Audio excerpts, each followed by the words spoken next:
君和攻于秦，秦封君和南，食10万户。君和亲于秦，号称仲父。公元前235年，洛阳的秋风格外萧瑟。一位60多岁的老人端坐在案几前，手里握着一杯鸩酒，他的面前摆着那位年轻秦王送来的书简，简上的每一个字都像是一把锋利的刻刀，将他一生的荣耀剥离得干干净净。这一年是秦王政12年，距离那个风雪交加的邯郸之夜已经过去了整整22年。世人都说这是一场奇货可居的豪赌，但当我们要解构吕不韦的一生，必须剥离掉那些后世强加的传奇色彩，回到那个权力与欲望交织的起点。我们看到的不是一个开了天眼的商业天才，而是一个试图用黄金去置换权柄，最终被权柄吞噬的巨商。吕不韦假邯郸，见子楚，连而曰：此奇货可居。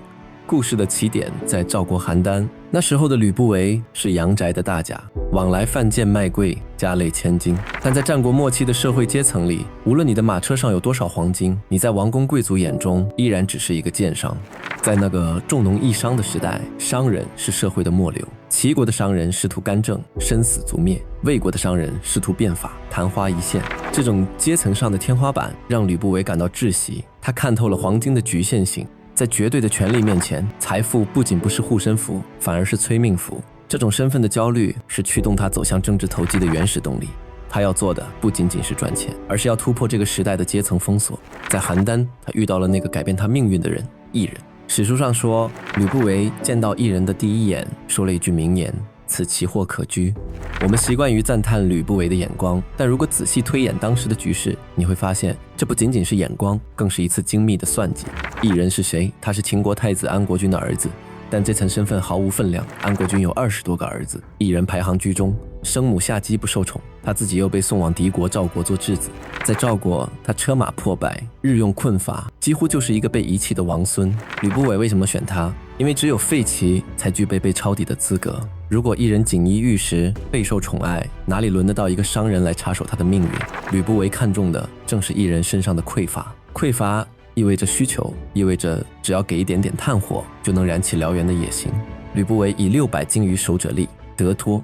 公元前257年，邯郸围城。对于吕不韦来说，这是投资回报周期中最凶险的时刻。秦军兵临城下，赵国高层动了杀心，所有的布局都面临清零的风险。史料记载极为冷静，以600精于守者立。这里的600斤指的是600斤黄金，如果按现在的金价每克800元换算，这笔钱相当于1亿2千万人民币。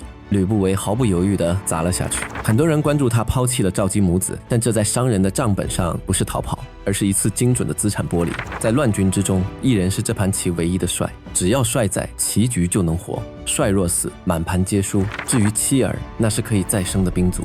为了保住核心资产，剥离不良资产，这是残酷却绝对理性的止损操作。车轮滚过邯郸的积雪，吕不韦没有回头，因为他的目光已经跨越了战场，投向了西边的咸阳。那里才是兑现筹码的交易所。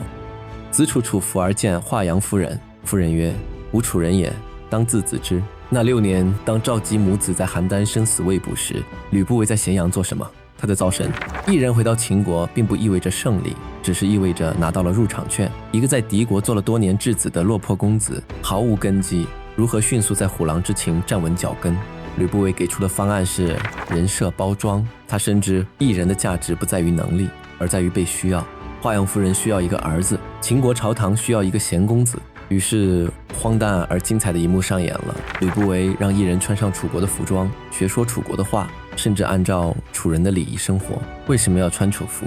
因为华阳夫人是楚国人。这不仅仅是讨好，这是一种极其露骨的政治投名状。他在告诉华阳夫人背后的庞大楚系外戚集团，我就是你们在秦国利益的代理人。这一招精准地击穿了华阳夫人的防线。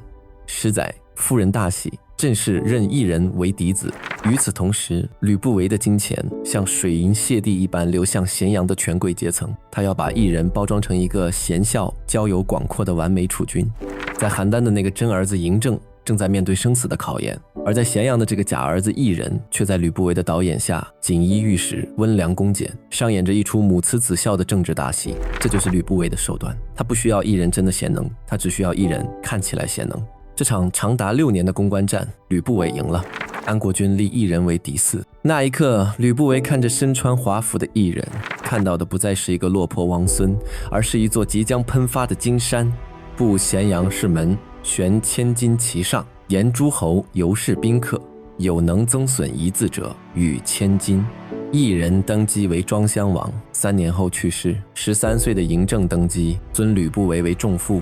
这一刻，吕不韦达到了人生的巅峰，他号称仲父，权倾朝野，门客3000。他不再满足于做一个商人，甚至不再满足于做一个丞相，他想做帝王的老师，他想用自己的思想去塑造这个庞大的帝国。他组织门客编写了《吕氏春秋》，他在书的序言里写道：这本书包罗万象，如果有谁能改动一个字，赏千金。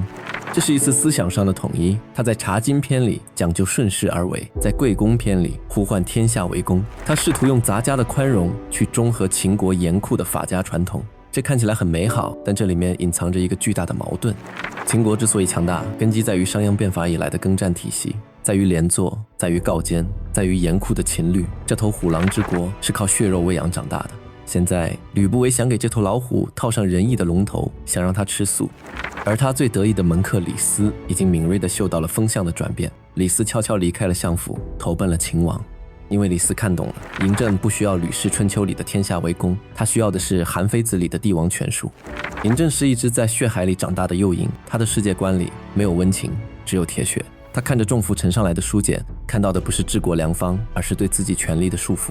秦王恐其为变，始皇10年，相国吕不韦免，归纠国。在这种微妙的时刻，吕不韦犯了一个致命的错误，这个错误源于他无法斩断的过去。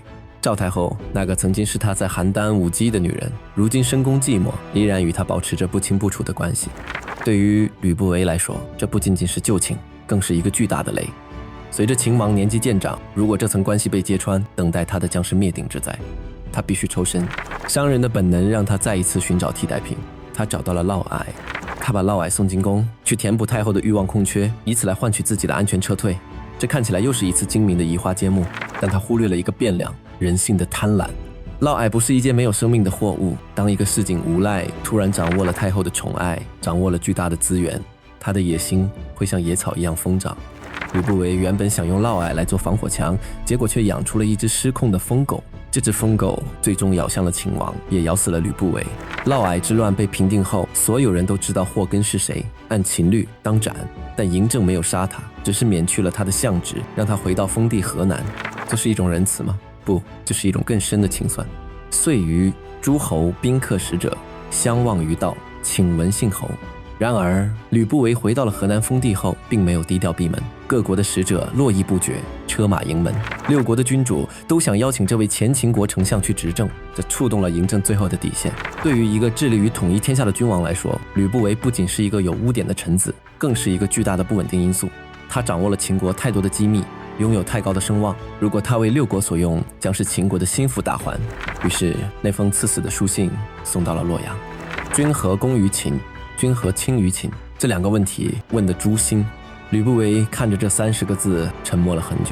他或许想起了那个在邯郸把他视若神明的异人，或许想起了那个在咸阳宫对他言听计从的少年嬴政。他一生精于计算，算准了入场时机，算准了投资回报，但他唯独算漏了一点：皇权是排他的。在这个赌局里，庄家永远只能有一个。当他试图以商人的身份去分享皇权的红利，甚至试图去教导皇权该如何运行时，他就已经注定是个输家。原来这22年的苦心经营，这泼天的富贵，不过是为他人做了一件嫁衣。他喝下了那杯鸩酒。这一年，秦国境内大旱，吕不韦的死带走了一个时代。那个纵横家和客卿可以凭借3寸不烂之舌，在这个舞台上翻云覆雨的时代结束了。取而代之的是一个高度集权、冷酷严密的帝国机器。这个机器的操作者正是当年那个被他留在了邯郸风雪中的孩子。吕不韦是一个伟大的商人，也是一个失败的政治家。他的失败不在于智谋的不足，而在于他始终没有跳出交易的逻辑。他以为天下万物皆可交易，但在权力的顶峰，有些东西是不能买卖也不能分享的。比如那把唯一的龙椅，就在吕不韦死后的第5年，秦灭韩；第9年灭赵；15年灭齐，天下归一。那个他曾经视为奇货的秦国，最终吞并了6国，成为了一个前所未有的庞然大物。而他吕不韦的名字被刻在了历史的竹简上，成了一个永远的警示。